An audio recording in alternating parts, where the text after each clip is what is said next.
something wrong with United that does not meet the eye. Once United is going through now, it's not physical. It is absolutely not. You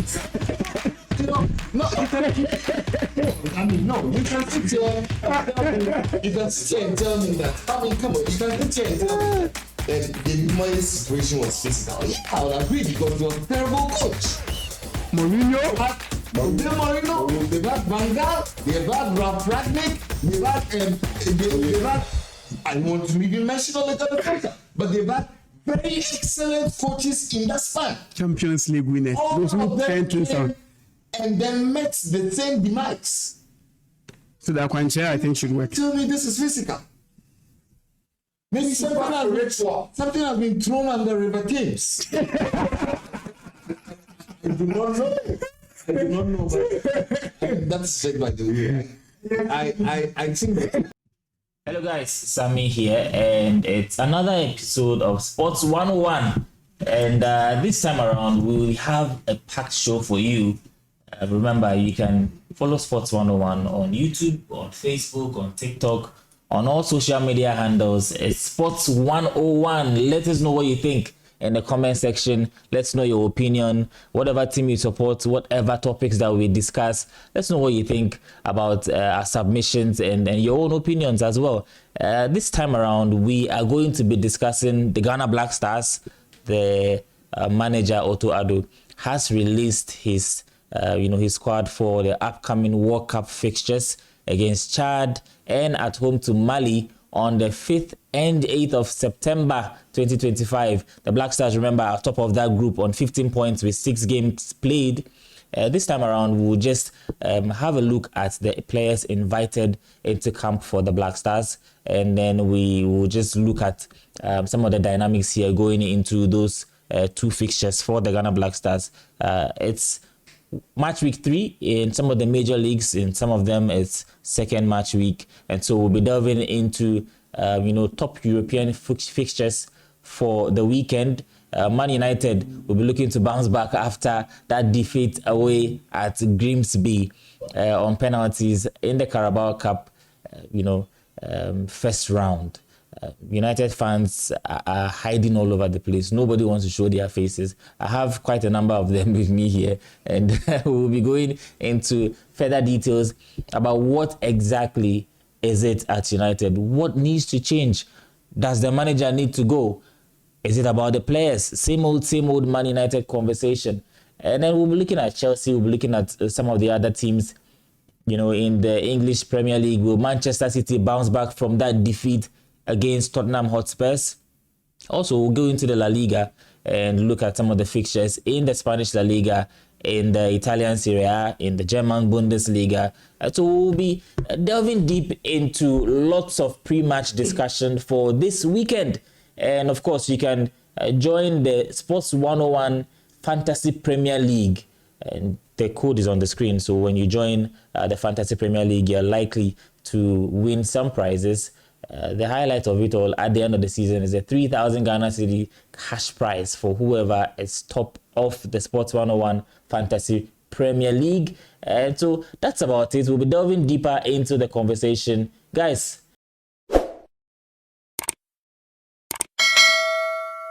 welcome. Thank you. So I have Kofi here, I have Percy here, I have Evans here. And first of all, the Black Stars have the list out. Otto Addo has released his squad for the double header against Chad and Mali in the World Cup qualifier. And I'll just run by that list, and then we'll just talk about our observations here. Lawrence Atizigi is in the list. Joseph Anang is also in the list. Benjamin Asari makes the list, so there's no place for Jojo Walcott in this list. There's Gideon Mensah from Auxerre. There's Derek Arthur Korn. He is in that list. He's actually looking to make his debut for the Black Stars, so this is his first call-up. He is a player from Union Berlin in that list.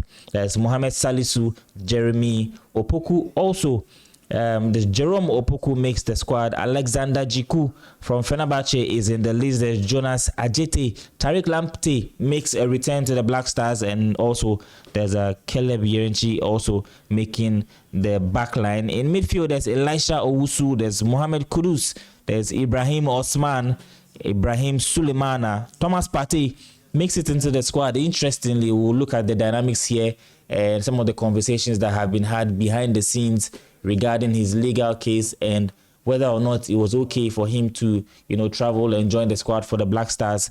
There is also Abdul Saleh Samid from OGC Nice making that list in the Black Stars. For the forwards, there's Antoine Semenyo, Kamaldeen Sulemana, there's Joseph Pencil, there's Jerry Efrie, Jordan Ayew, captain of the side, is in the squad. Christopher Bonsuba is also there, and there's Iñaki Williams from Athletic Bilbao. There's been talks about, some omissions there, notably, Isahaku also didn't make the squad. There are reasons for that. But first of all, guys, what's your impression about this squad? Well, I think that if you look at the list, it's about 90% of it is about the best that we have out there. And I look at this particular complexion of Black Stars players which have been chosen by the coach and the rest of the technical team. It looks to be a mix of very experienced players and then players who are also coming into the limelight. You look at the experienced players in the Black Stars. So you have people like Thomas Partey in there. There is Jordan Ayew in there. There is my good friend Mohamed Kudus in there. And then Iñaki Williams is in there. He has not been too long with the Black Stars in terms of longevity, but he's somebody who has played at the highest level for a long time. So very interesting dynamics over there. I am happy with the way this particular Black Stars management is spreading its tentacles. You understand? I look at the call-up of somebody like Derek Atakon. He had to move from Galatasaray to Union Berlin, and then he put in some solid performances last season. Solid left back. The number of times I've seen him play, it looks like one of the reasons why he's been invited is that position has been quite problematic.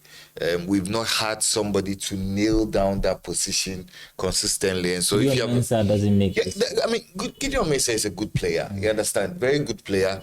I would not want to call him an established member of the Black Stars, but if you have experience, you look at Gideon Mensah's age, you look at the kind of mix we had in the past, you understand? I mean, listen, in the past, Ghana had legendary left fullbacks, from Isaac Asari to the not too popular Hans Edusape. You understand? Also Papo. Yeah. Oh, come on. Papo was a right fullback. You understand? Papo could play either right or he left. could play left or right. But the point is that, yes, but if you have a pool of very good players to choose from. So now Korn is in there, you have Gideon Mensah in there, you have other players who could come in and slot in at the left full-back position. I think it's a good thing for Ghana. I mean, you look at the other side of the defense, you have Tariq Lamptey in there. I think that he's been in and out of the squad, and I am also happy with the return of somebody like Kamaldeen Sulemana. I think that having moved from Southampton to Atlanta, I've watched him in some of the preseason game, was able to watch him in the first game of the Serie A. He looks a very good player. He is a very good player. And under the right tutelage, when it comes to this Black Stars and the fact that they are coached by Otuado, you know where my stance is. I think Otuado is a fantastic coach. You look at the complexion of the team. You look at the project that he handled at Borussia Dortmund.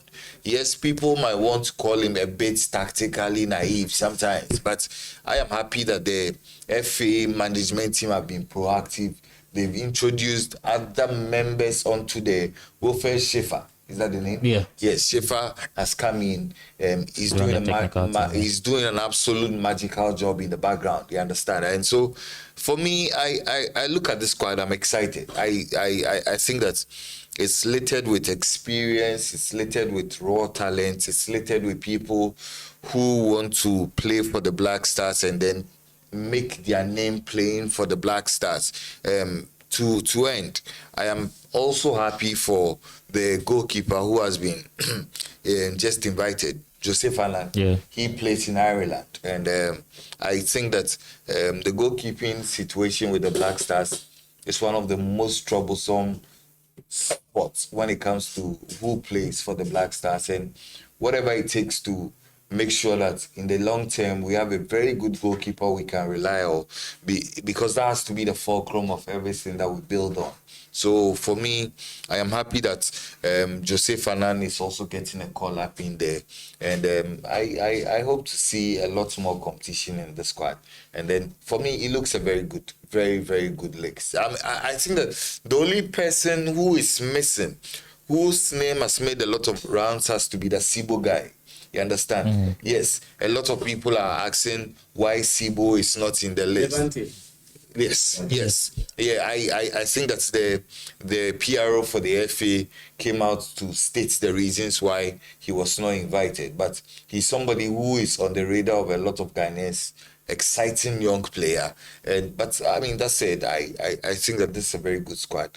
We should be able to take care of business and as well qualify for the World Cup. Well, the Black Stars go away to Chad on the 4th of September, which is a Thursday, and they have that return game against Mali in Ghana on the 8th, which is a Monday. So it's a double header. But Evans, there's been talk about Joseph Pencil not being invited. He's actually on form in the MLS. There is also Osman Bukari, who is also doing well. There's Fatau Isahaku, who has started the season well at Leicester City. But we've heard the FAPRO talk about some of the reasons why Isahaku wasn't invited. You can add the Thomas Partey situation and the reasons he gave. Is this squad good enough to get 6 points from both games? Yes. If you ask me, I think the squad is good enough for 6 points, and the players that have been invited will be able to do the work. Take out the newcomers who have joined the team for the first time. The rest of the players in there, if you want to, if Otto Addo should go by his traditional record, he's going to get guys who are going to do the work for him. Solid. The only problem will have to be how he deploys them on the day. I mean, how he deploys them on the day whenever they are playing their game. Now, let me start with the Chad game, for instance. I think the Chad match, or that game involving Chad, will be it's a tricky one.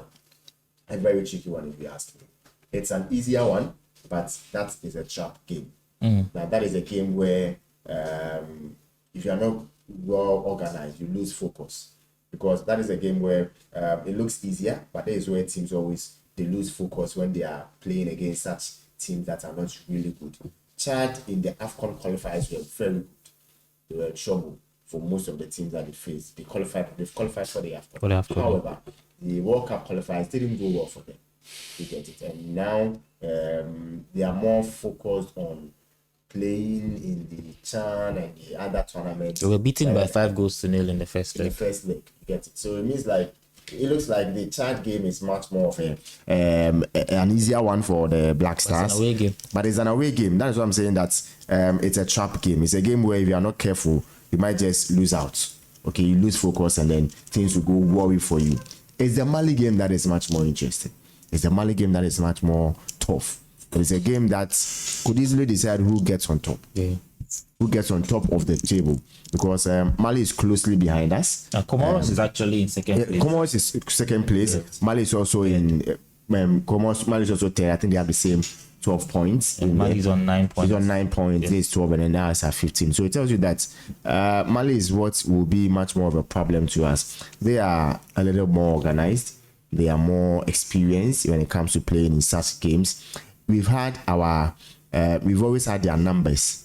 We've already had the number of Mali when it comes to World Cup qualifiers. I mean, it was one of the teams that we beat to qualify in the 2010 World Cup. Actually, was in that game when Kodja Samoa got that solitary goal on a Friday night in Bamako. Very, very scary moment, I must say. After that, after their prayers, they came to the field and then we had to beat them by a goal to nil. And it was scary driving back to Ghana at that time. But Mali, I must say, a very, very tough customer in that particular game. However, the Black Stars, I believe, must be ruthless, especially in that Chad game. They must be ruthless in that Chad game. They should go ahead, get more goals, okay? More goals that will help them. Bigger goal difference will help them in the table, gain more confidence. If not for anything, the Black Stars in these 2 games must get 6 points, because the 6 points will not only boost confidence in the team, it will make the supporters also feel like, well, our team is trying to get back, so let's support them. Because as it stands now, the GFA is not in so much, they are not in so much good books with Ghanaians, especially after whatever happened at the Congress. You get it? Yeah. So if they are going away at Chad, they'll need a big win to make a statement, just to get fans or supporters into the stadium to support them when they play against Mali. That is a very, very Where exactly is that home game against Mali going to be played? At Accra Sports Stadium? Well, as it stands now, Accra Sports Stadium seems much more reliable. Yeah, that's the only place where we might go. Is either the Accra Sports Stadium, or maybe, I mean, when things get worse, probably have to be the Legon Stadium. That is the rest of the Legon. But I don't think that one will cut for an international category A match of this nature. So a much more, everything looks like it's going to be at the Accra Sports Stadium. So the Black Stars at Accra Sports Stadium, well, we know the record they have when it comes to playing at the Accra Sports Stadium in World Cup matches.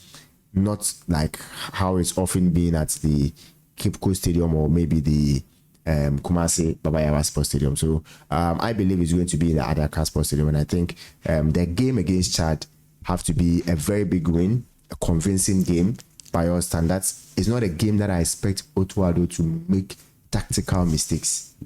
That game against Chad, well, he can have his excuses against Mali, but not against Chad, because you win against Chad, Mali gets a slip against Comoros in that game, then we are okay to go. If not, nothing will worse for Ghanaian fans. And I want to say this: the Black Stars needs to seal qualification with these 2 games, else the rest of the matches in there will be a tough one for them. Well, Percy, the Black Stars are on top of the group, 12 points from 6 games. There are still about 4 games to go in that group. There's Comoros breathing down the necks of the Black Stars. 2 games. Some might say that the Black Stars are in a comfortable lead, but it doesn't really look that way, because if the Black Stars slip up against either of Chad or Mali, then there's a risk of losing that first spot. Yes, with respect to Black Stars and World Cup qualifiers, being on top, I don't think it should be a big deal for us. If unlike 2018 qualifiers, you take 2006, 2010, 2014, that is where we actually showed, especially to the other African countries, we established our dominance and made them know how good the Black Stars were. Evans was talking about what we did to Mali those times. We shouldn't have been sitting here discussing these games. That shouldn't have. We should have been talking about something else, because I don't remember that in the 2010s and the late 2000s we discussed Black Stars World Cup qualifiers, because it's a done deal. The only thing we discuss is probably the tournament proper. That is either it's an AFCON or it's a World Cup or whatever. But that's how far we've come. That's how low. It's a new regime. That is how low we've now we are making. We are talking about tactics against Chad. Yeah. Which, if you even ask, if you take 100 journalists and you tell 98 of them to mention 3 players in Chad, myself, I don't even know, because we it's not a team that we should even bother our heads over. Maybe people from Chad might not feel that way. They also believe in their team. Chad, see, African countries, do you know the position of Chad in world rankings? I want you to check yourself whilst I'm talking. Football ranking. Chad is not a football nation. In fact, it is not a sporting nation. They are going to the AFCON. Oh, no, I'm saying it is. They have money to go to AFCON because they qualified. It is because it has been expanded. Until it was expanded, how many times has Chad gone to the World Cup? After its expansion, you couldn't qualify. Yeah. And I am saying that is how far Black Stars have gotten to. They are not a sporting nation. So if you check the Africa world ranking and see where Chad is, they are number what? 175. Okay. How many countries are in the world? We are just that is sovereign countries are just a little over 198 to 201. And no, I'm trying to tell you that you are. And what is Ghana's position? You check Ghana. Ghana is number what? We are 40 something or 60 something. Yeah. That is even. Ghana will be somewhere in the 60s. 60s. I think. So they are 100 places below us. 100. That if you take Kotoku Royals, 11, and as good as you were, you put them together, we shouldn't be discussing this. But here we are bringing star boys and trying to go and beat Chad. So this one, I don't want to really even talk about this ranking. I want to really talk about the collapse. That if we were that good, this would have been the time we would try players we use for World Cup. That should have been what we are doing. We tried to bring some players in to see, like we brought Jerry Afrie in under 20. You give him the chance to prove his worth like that. And you could rest a few players at least so that they'll be able to, you will also be able to incorporate. But here we are bringing our best against Chad, 100 and what. So for me, it is not about, we need this tactics and this is Ghana. The name Ghana alone should put fears. It is like Portugal or England going to face San Marino and you hear Sky Sports talking about tactics. Nobody has that time. So for me, this should be a done deal. Anything less than 6 points. Because, of course, World Cup is not our bet, right? But the group we find ourselves in, it should make it our bet, right? So for me, this should be a non-starter. We should win both games comfortably. My issue has to do with the Jerry Afrie who has been brought in. Is it a one-time thing? Is it? He's been getting constant collapse. I mean, the last couple of collapses. And what is the game time for him? I'm not talking collapse in the air. It is like this guy who was always getting collapse and he never had a chance to play. I've forgotten. Is that coming? No. Okay. The Black Stars. Alfred Duncan. Not Alfred Duncan. Oh, he's one of these players. I've forgotten his name. Oh, the guy who used to play for Dream Sets. Yes, the Dreams boy. No, Dream Sets. This guy, they will call him every time. Every single moment. He never had a chance. Yeah. That he even got to a time that Almost in the he was a time he was even called, and the coach, there was a player who got injured. Yeah. This guy was called because he was playing, is it right back or left back? Yeah. A player got injured. The coach had to still come back to Ghana and get a different player to play whilst he was there. I've forgotten his name.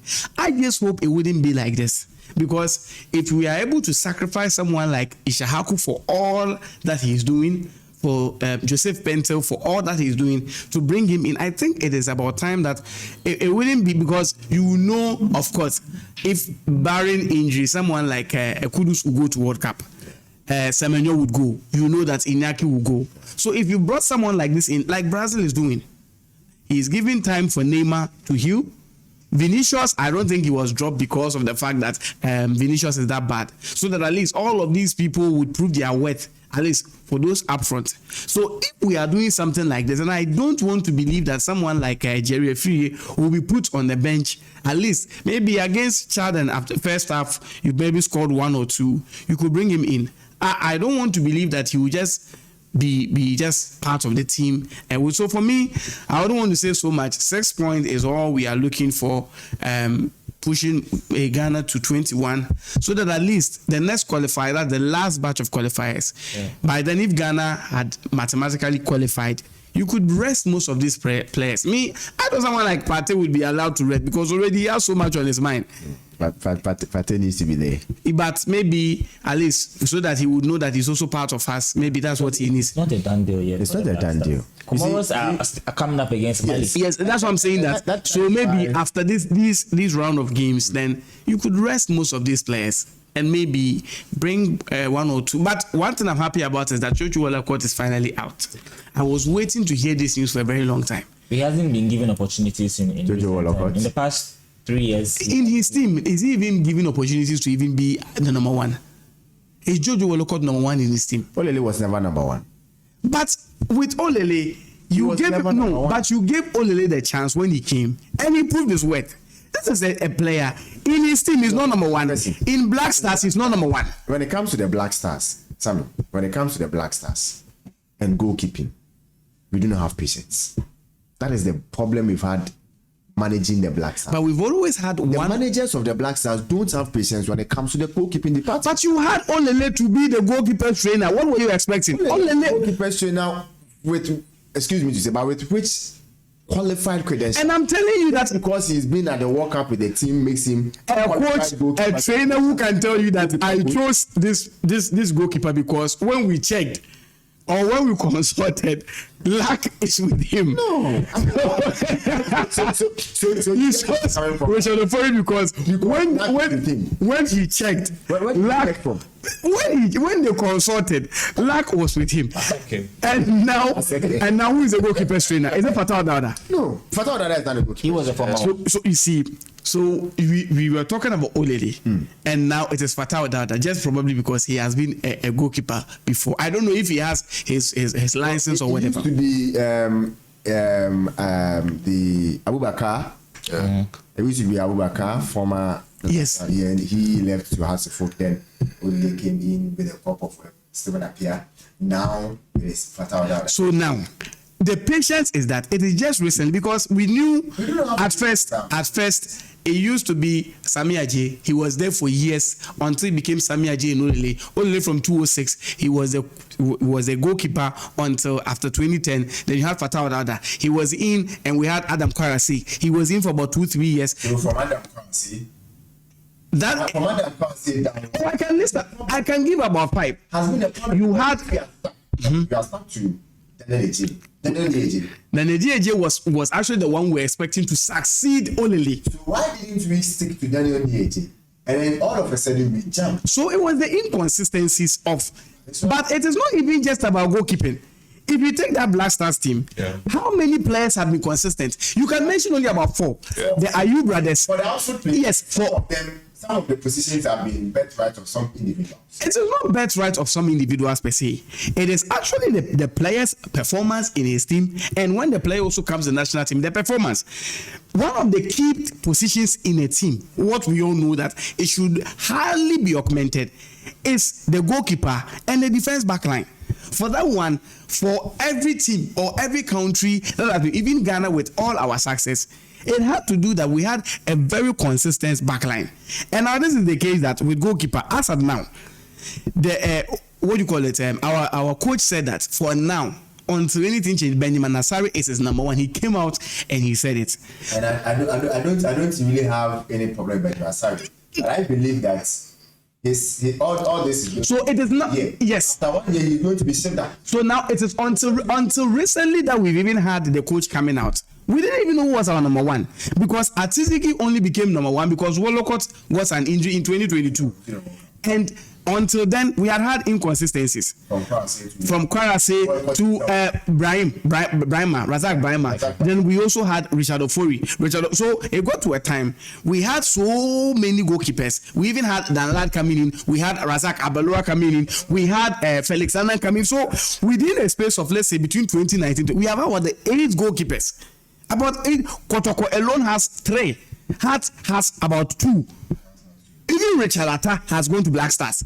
So it is like this goalkeeper, that's all, let's try him. This goalkeeper, that's all, let's try him. So right now, I am hoping that the Benjamin Nassari story would be one that we would maintain, we will stick to, because the inconsistency that we've had with goalkeepers, and even the last tournament that we had, he had 1 or 2 issues, and people were calling for his head. The one that we played in the tournament that we had in UK, the Unity Cup, he had issues, and people were like, "Oh, let's ship him out." But that has never been the case. There is no team that has done well over the years in the national team that has had. There's a case of Ter Stegen and Neuer. Neuer was out almost the whole season. They were going to Euros. He thought with his performance with the Barca team, and Germany was like, "No, our number 1 is Manuel Neuer and nothing else." So the best he could do was to play second fiddle, and that is what they believe, that we have a number 1. unless there is probably an injury or a significant, a conspicuous dip in form, we are never going to change. And that is what I think we should do. But save that, I think the team is good, very good. Everything is on point with respect to the players. Our players now are on form, at least. They are on form. The attacker Semenyo is on form. Kudus is on form. Inaki is on form. Partey, he moved to Villarreal. He's okay. He's very good. We've had a few. We even have players to spare. That is, we could even we could cut off Ishahaku and the rest. So I'm not expecting anything less than 6 points. But let me also say that the Caleb Yunchi and Christopher Ma, I mean, they are two new guys who have come to the team. They are not so new, but they got collapsed into the Unity Cup squad. And they are the few ones who were introduced into the Unity Cup and now are able to retain their place in the main squad. Hopefully, we get to see how they also be able to gel in the Black Stars itself. But just as we've said, I mean, going forward, for me, these two games decide this. Very crucial to our World Cup. There's that disappointment from the AFCON, from the qualifiers through to us missing the AFCON. There's that disappointment in the chat where we even didn't see the background or probably the wrapper of the chat. Nigeria knocked us out just like that. Yeah. After winning the year, we went there and there was space. Yes. So the World Cup qualifiers and the World Cup itself is the only saving grace left for the FA. They are not able to make it right. It will be very difficult for Kurt Okoeku and his team to bring back the lab. Well, talking about Kurt and his team, we are talking about third term and all those things. You can catch that conversation on Sports 101. It's there in some of our previous videos. You would get the information about the FA and whatever is going on with the Ghana FA. But it's Sports 101 here, and kindly let us know what you think about the conversation. You can follow us on all social media platforms, as well as comment, and let's know what you think about the Black Stars, double header against Chad and Mali. If you're not a fan of the Black Stars, let's know what you think as well. Banter is allowed. Let's know if you think that Black Stars will not make it through to the World Cup. If you think that the lineup or the call-ups are good enough for Otto Addo to get 6 points from these two games, let's know what you think. And as I said earlier on, kindly join the Sports 101 FPL. It's Fantasy Premier League with Sports 101. There's a 3,000 Ghana cedis cash prize at the end of the season for whoever tops that Sports 101 FPL. Evans is looking really interested here. I don't know if he's in that. Have you signed up? My team is ready. They are in there. Just that I'm getting. You haven't been doing the right selection. See, I'm not a good coach. For somebody like me that had Cunha and Sesko and Bruno Fernandes in my team, you can imagine how many points I had over the weekend. I won't even talk about that. But there are some senior men who are somewhere up there, on the Fantasy Premier League log. A producer here, Jeff, is signaling me that he's somewhere up there. I think he's somewhere in the mid table. But the code is 42HQVL. 42HQVL.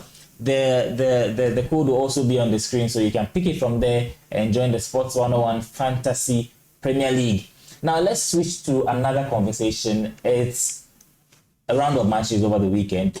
There are big games over the weekend, so we will be exploring some of these games in the big leagues across Europe. First of all, let me run by you the fixtures in the Spanish La Liga and in Spain. Today, tomorrow, Friday, it's going to be Elche home to Levante. That's Valencia against Getafe. And on Saturday, Alaves will be playing home to Atletico Madrid, who haven't started the La Liga season very well. There is also Real Oviedo, who will be playing at home to Sociedad. There's Girona against Sevilla. Real Madrid will play home to Real Mallorca. And on Sunday, it is Celta Vigo against Villarreal. There's Betis against Athletic Bilbao. Espanyol against Osasuna. There's also Rayo Vallecano against FC Barcelona. Guys, you've seen the fixtures. What exactly is your pick for the La Liga this weekend? Well, I think I think the Vallecano Barcelona game should be fine. Barca are going away again. Yeah, it should be fine. Vallecano this season are playing quite well.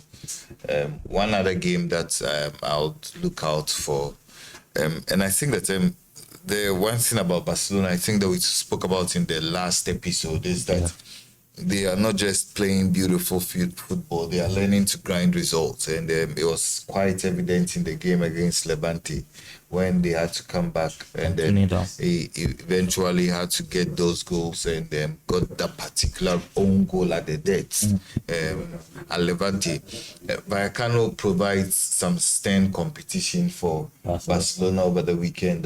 One other game that I'm looking at for the Celta Vigo and Villarreal game. Villarreal high flying have started the season very well. Celta Vigo they actually top of the La Liga as it stands. Yes.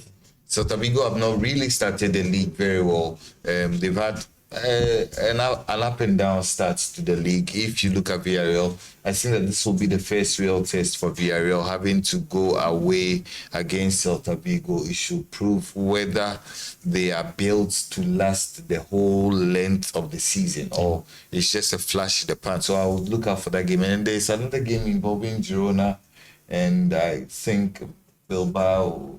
Is that the game? That will be Sunday. Yeah, Girona against one of those other teams. Girona it's playing on Saturday. Let me get that fixture for you. It's Girona against Sevilla. Girona playing at home to Sevilla. That should be fine. That should be fine. Girona themselves, both teams haven't started the season. Yes, Girona themselves, I think that they've been pretty shocking. I mean, if you look at the heights that they had to scale over the last 2 seasons and the kind of football they play, the results they were able to garner playing that kind of football, and then eventually having to even qualify for the Champions League, I think that's did very, very well. But Sevilla themselves, one of the teams that we tipped to do so well this season, but have not begun the league season so well. But I think that particular game should be fun. Girona against Sevilla. Both teams will be looking to get their first points of the season. Yes, so it's that game that I'm looking out for. Usual suspects, we've spoken about the rebuild under Xabi Alonso and Real Madrid and how well they are doing. I think that this is another fixture they can choose to experiment with a few things. It looks like Xabi Alonso is not still pinned on who it is that wants to be in the starting 11. But against Mallorca are a very stubborn team. Last season gave a lot of trouble to Real Madrid. But I think that against Mallorca at home, Real Madrid should be able to get the 3 points and then continue with whichever project it is that they are taking under Xabi Alonso. Well, Evans, it's Alaves against Atletico Madrid. What exactly is your prediction for that game? Well, Atletico had a rocky start. I mean, they had a rocky start to the season. 1 point from 2 games after a loss.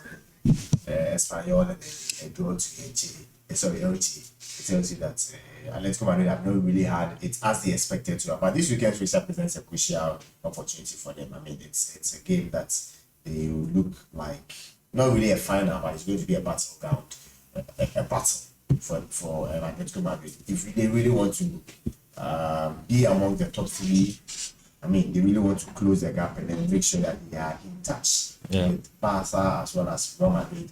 And whoever the third team will want to be, we always have a different third team joining at Atletico Madrid, Barcelona, and Real Madrid in the top 4 for every season. Every time it's a different team.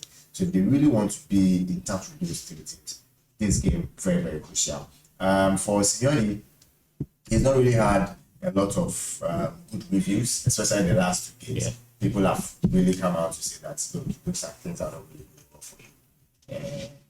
It's time he says goodbye to Atletico Madrid. They are still, I mean, the last 2 games are giving people credence to question his tactics and why he's signing some players and why he's going about a certain formation. I believe that this particular game will be where they start turning the corner.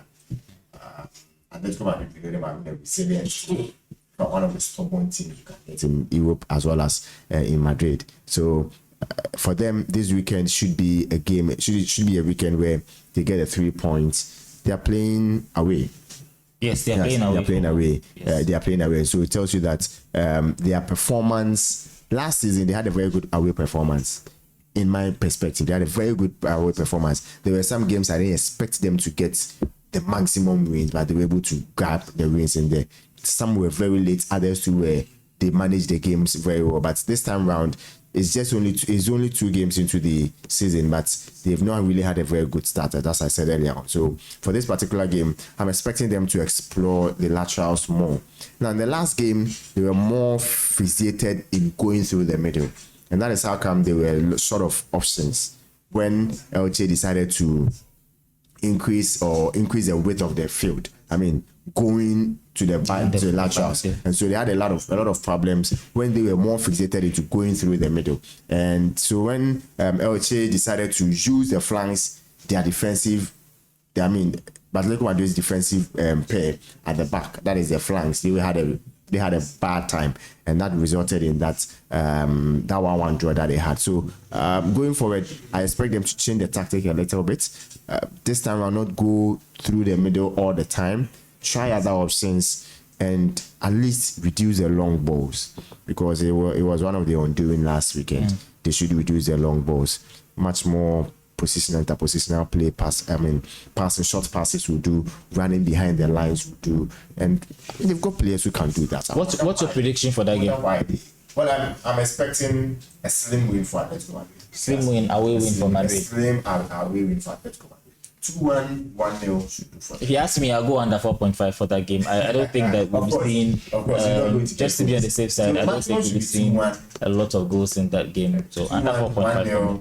That should be it. I think Simeone is not the type who wants to go in with goals. No. Okay. If you back Simeone that is going to score goals in a particular game, it's just like you backing Burnley's man. Tony Pulis. No, Burnley's man. Shandykes. But that's Burnley. The highest can get a 1-0 win. It's either you win 1-0 or they win 1-0, or you ends in a draw. That's it, goalless. Well, before I come to Kofi has spoken about Barcelona. We'll get his prediction. Percy, what's your pick of the La Liga this weekend? My pick is actually, I wanted to talk about the Real Madrid, but it's been spoken about, so I just add a little to it. I said it last week that they're playing home to Mallorca. Of course, it's a done deal. I am just looking at some players. I'm looking at Mbappe as a player. There are a few players who actually make me watch their games. Like, for whatever reason, I wouldn't want to miss it.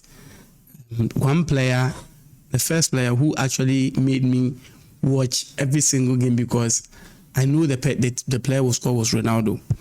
And I'm talking about Cristiano Ronaldo. In recent times, first it was Ronaldinho because of all of their exploits and their skills, because I knew Ronaldo would score.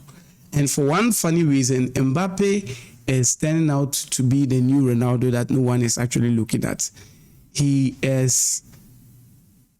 was a time we had to say that in this modern era, after the time of Messi and Ronaldo, we're going to talk about Haaland and Mbappe. Yeah. And I told somebody that comparing Haaland to Mbappe is a sin. I told the person that it was like, but Haaland is scoring. I was like, don't worry, time would vindicate me, and time indeed has. Now, when you look at Haaland, the only thing you could talk about is someone who is I'm not taking away his goal scoring prowess, but if he doesn't take care, he would be another Van Nistelrooy that would be spoken about for all the goals he actually scores. There wouldn't be anything that would be attached to him. Of course. Isn't that his job? No, nobody's saying that is not his job.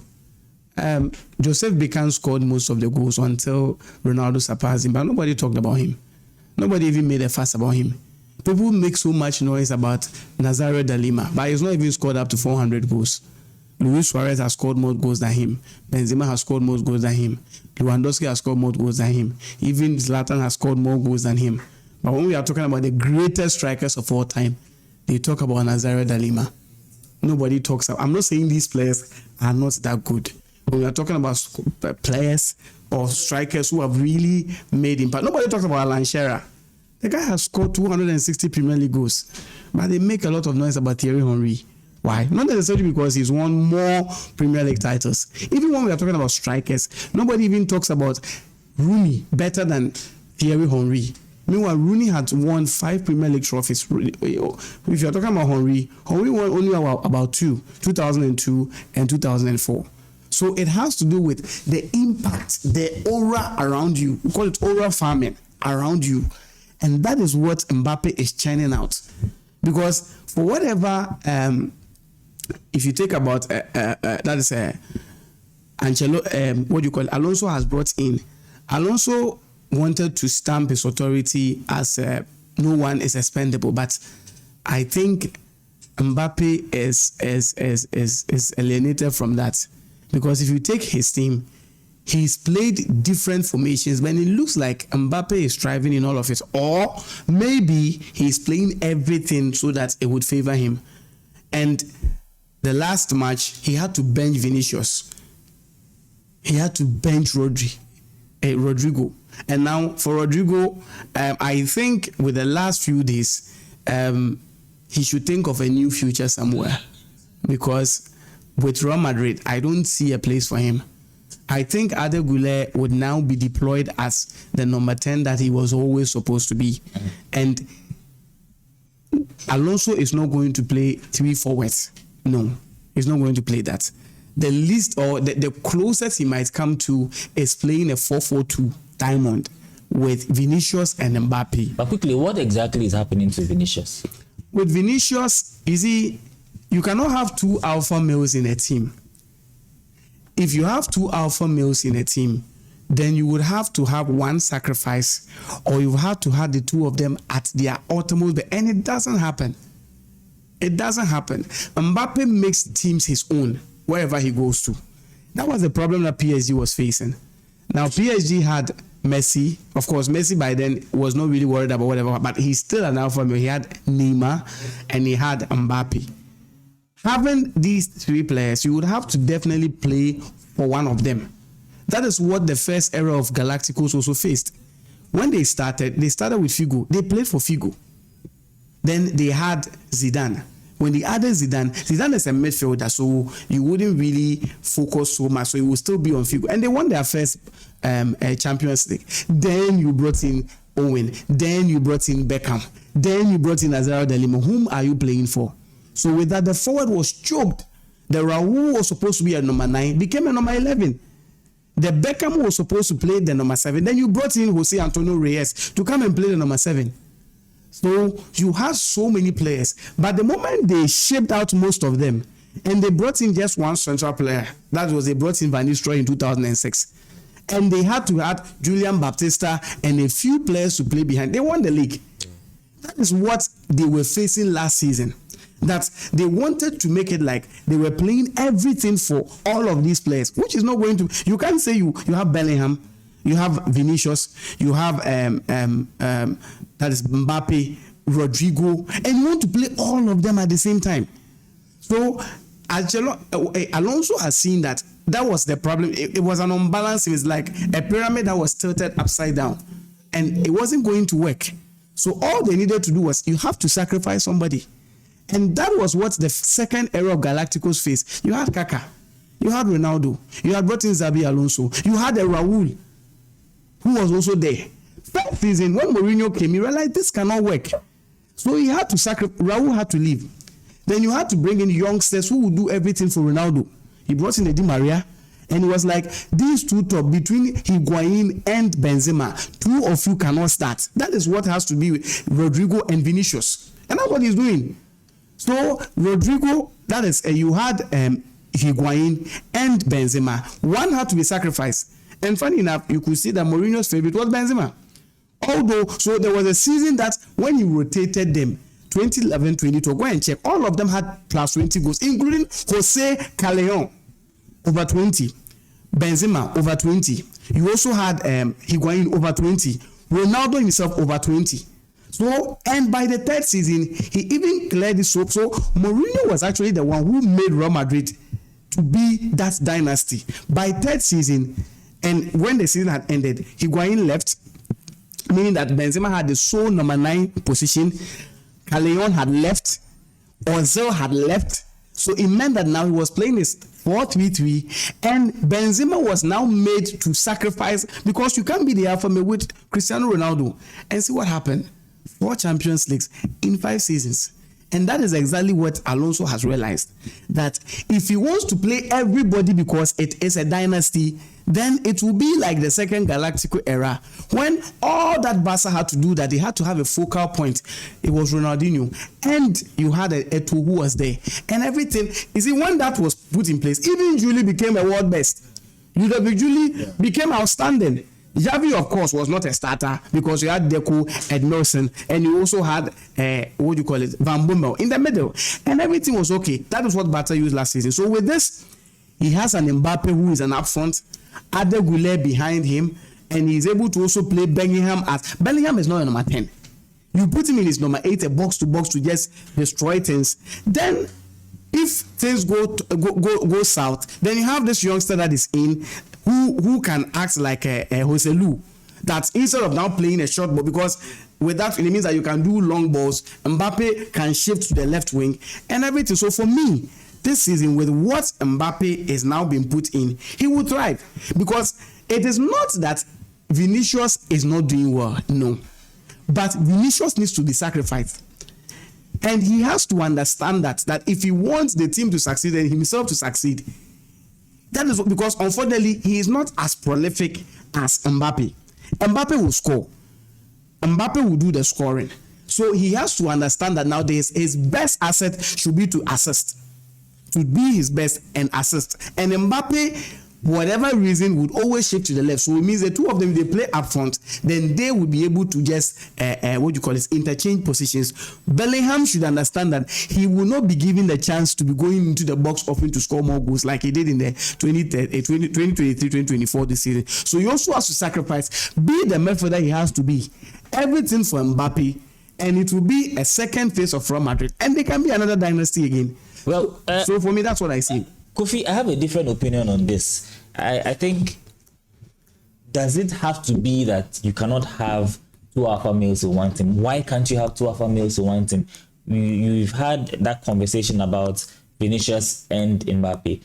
Typically, they both play the same position, but I think that Mbappe rather has sacrificed to be playing centrally. Yes, at some point, we see him drift out wide and things like that. Before Mbappe came into that Real Madrid side, or even whilst he was there, was it when he was there? He was there last season. Okay, it was the season before Vinicius was close to the Ballon d'Or. We saw how well Vinicius did, and he was close to winning the Ballon d'Or. Now Mbappe comes in, and all of a sudden, we are seeing a decline in performance of Vinicius Jr., albeit he's still playing in his favorite position. So at the end, I think Percy gave us some brilliant premise here about Mourinho and all of that. I think that it's different when you have both players in the same position playing for, that they can't play at the same time. For example, Higuain and Benzema, you can't play both at the same time. But here's a case where you can play Mbappe and play Vinicius at the same time. Is it not up to the coach to know how to play his cards and use them, or employ the best tactics to get the best out of these guys? Because if you have 2 solid players in your team, in Vinicius and Mbappe, how is it that it's to the detriment of the team if both guys are on the pitch at the same time? Well, actually, I entirely different opinion to what Percy shares. I think they should be able to play together. I think they will play together. Maybe Percy speaks in the context of Real Madrid. It's possible. We've seen it all throughout the history of football, that we've seen super teams with super front line players, you understand?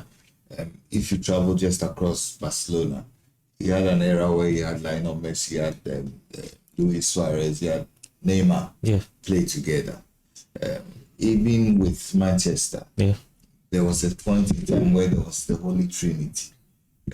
You had Carlos Tevez, you had Wayne Rooney, you had Cristiano Ronaldo. Even with Berbatov. Exactly, there was even Berbatov. And Luis Saha. So five. So I think that it's just about understanding the rules. That was what I was talking about. The roles that they have to play for the team. I think that before the arrival of Mbappe to Real Madrid. Obviously, Vinicius Junior was the chief facilitator, and so he did a lot more things. He scored important goals. He took penalty kicks. He was the guy, the go-to guy, if they wanted to create the spark offensively.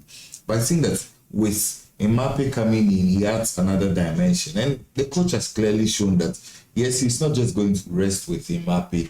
He's going to go in with Arda Güler. And so far, if you look at the top 5 leagues in Europe, the guy who has created the most chances, it has to be Arda Güler. You understand? So I think that it's about everybody understanding the times and the seasons and the dynamics that the coach wants to introduce. It's only a matter of time before we have Vinicius and Mbappe and whoever it is that Xabi Alonso chooses to play on the right side, playing together, because it would make a lot of sense if you have all of these world-class players used advisedly sitting on the bench and then doing nothing. I mean, why don't you unleash it to opposing defenses? You understand? So I think that now it's adaptation period. Everybody is getting to understand. We saw the chaos that the arrival of Mbappe brought to the Real Madrid team last season.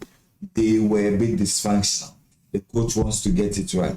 So everybody needs to adapt to what the style of each player is. Once the adaptation period is over. And I've always said that these are very intelligent players. These are players who are adaptable and they're tactically flexible. And so they can play different roles, different positions. So I think that at a point we will see the very best of Vinicius Junior, we'll see the very best of Kylian Mbappe. It looks like the coach prefers a Mostintano. You understand? We'll see him there on the right, and we'll see another Güler playing behind them. Maybe we'll see that Uruguayan boy Valverde together with what's the name of that French boy? Tchouaméni. Yeah. Or whoever it is, Camavinga. So what becomes of Bellingham? Camavinga, actually. Yeah, Bellingham will be fitted in the squad. I think he will be fitted in the way. You understand?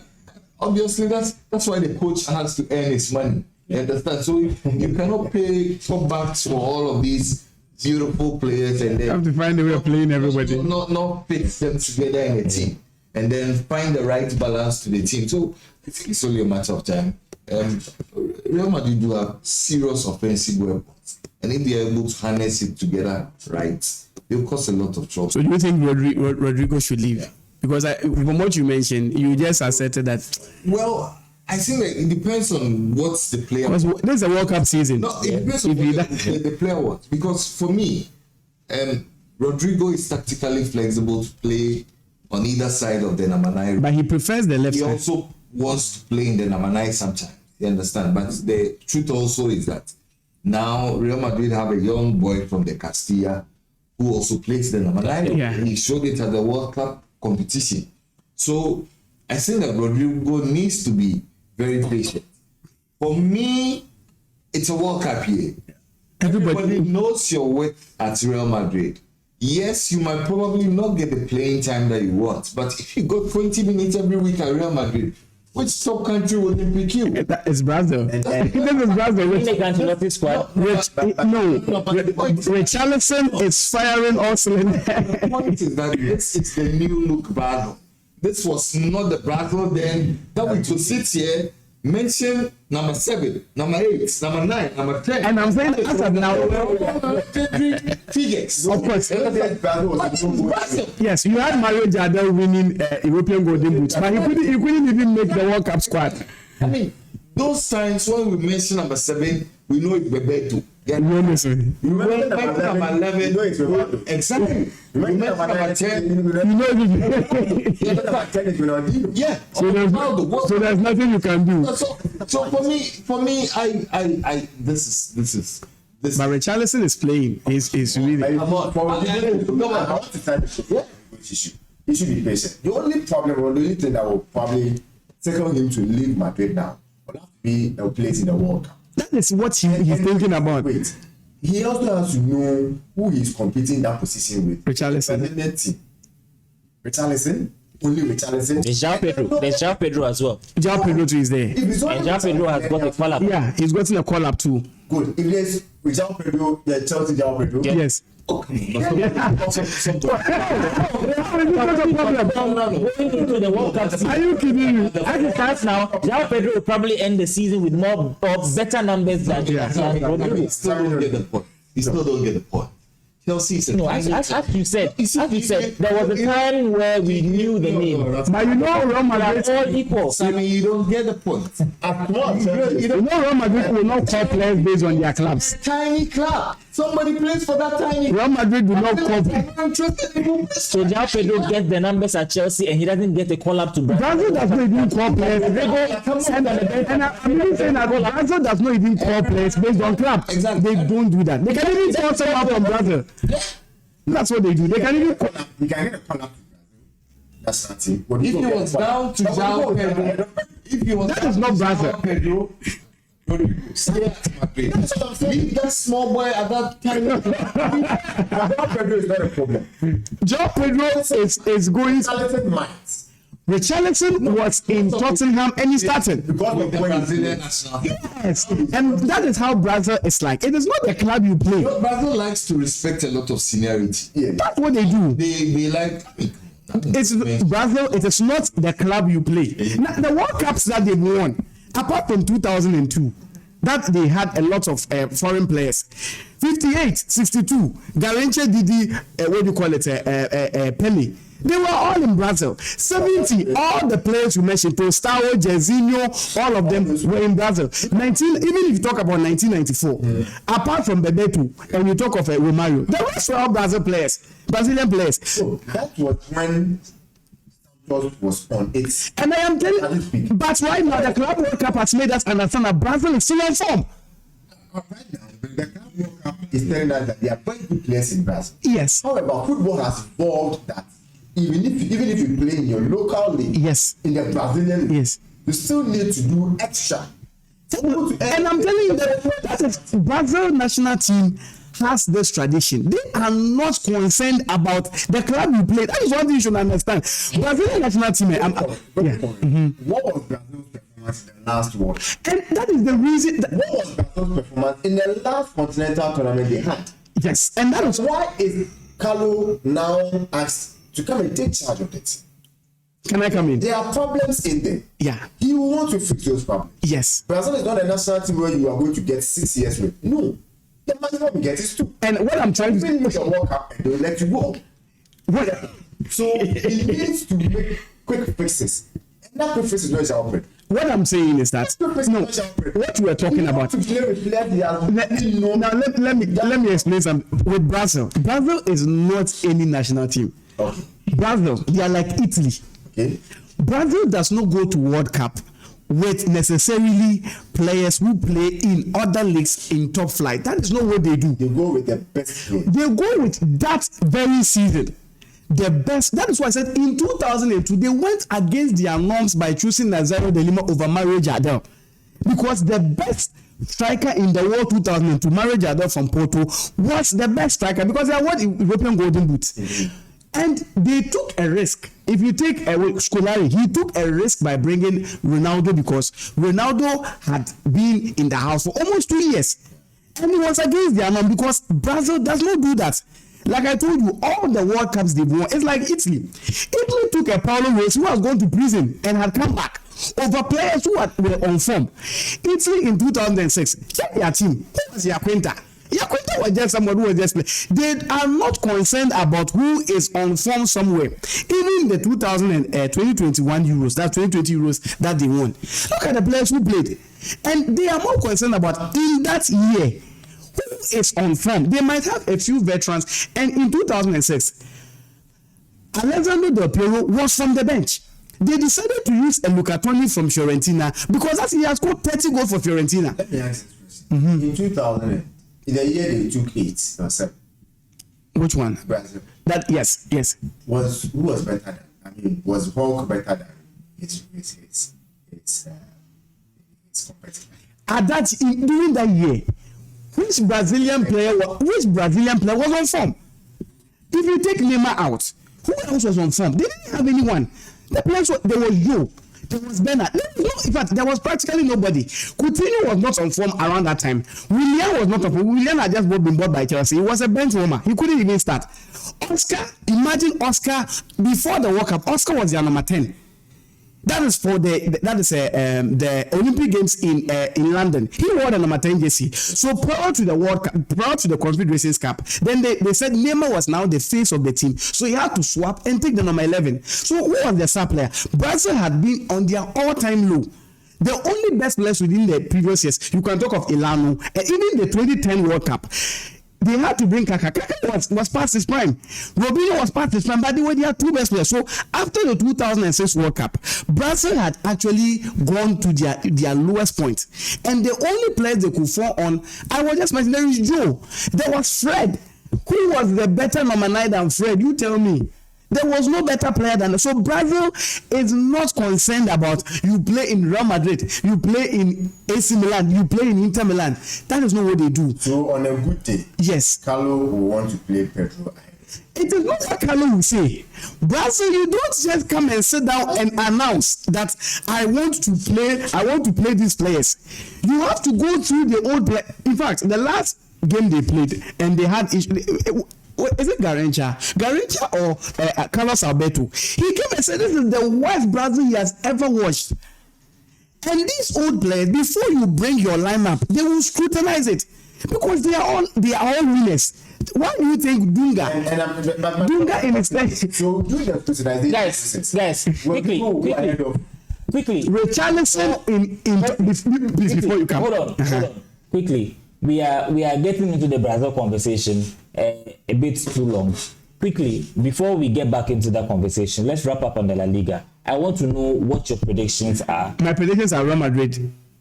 Real Madrid is going to. Me, I told you from the onset. We talked about Atletico. Kofi has predicted the Barcelona. I've talked about Atletico. I told you that. There's Athletic Bilbao also. In that game, they also have their own game over the weekend, and then Bilbao are coming up against Betis away from home. Yes, that is a Basque derby, and that is one of the biggest matches you can think of. It's like Everton versus Liverpool. That is a very, very serious derby, and I can't predict. These games you cannot predict. It is not about form. It is not about form. When they meet, it is not like the Man U Liverpool that now. It is not about passion anymore. It's about who is on. So for me, that game. And one thing we should talk about is a what do you call it? Inaki's little brother, Nico Williams. It looks like the Barca debacle has really gotten into him. And this season, I'm not really seeing the best of him. I hope he will use this to kickstart. But one person they didn't talk about was Diego Simeone. I am surprised people are always lambasting these modern coaches. I sat here and I talked about this guy has spent over 1 billion. He's one of the highest spending coaches since football started in this world. And he's the highest paid coach, over 45 million a year. And he brings in players. The funny thing is that you bring in players who don't play your style. You bought João Felix, one of the most expensive players ever. You can't use him.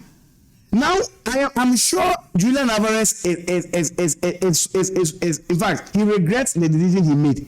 This is a coach who is not an offensive coach. He needs a striker, but number 9, who will stand there like Diogo Costa, or a very intelligent striker like Radamel Falcao. So either a striker, but or an intelligent one like maybe Kun Aguero or Falcao, who will do the job.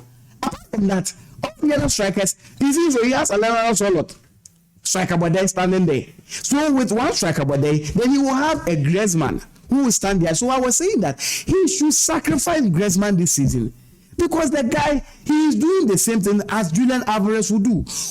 With your 4-4-2, get the Buga guys in the middle, the former Gabi, Mauro Suarez, and those people to be in the middle to do the Buga for you, and you get your solid backline. Else, you keep on trying to now bring. So now he's trying to become offensive. You are not an offensive coach. You are who you are because of your defensive prowess. You do your one goal project, and you are good to go. So for me, if he doesn't change his tactics, funny enough, they will keep him. Enrico Cerezo will still keep him because in the end he will get some players to sell. So for Atletico Madrid, in the end, La Liga is not a league that is non-predictable. They will start very badly. They will be third. Maybe Villarreal or the rest will take. So for Atletico matches, I'm not even going to predict. But I know they are really going to come up because this is not the first time they started very on the wrong foot. Yes. Evans, quickly. Quick predictions for the Italian Serie A. Napoli have started very, very well. They are playing at home to Cagliari.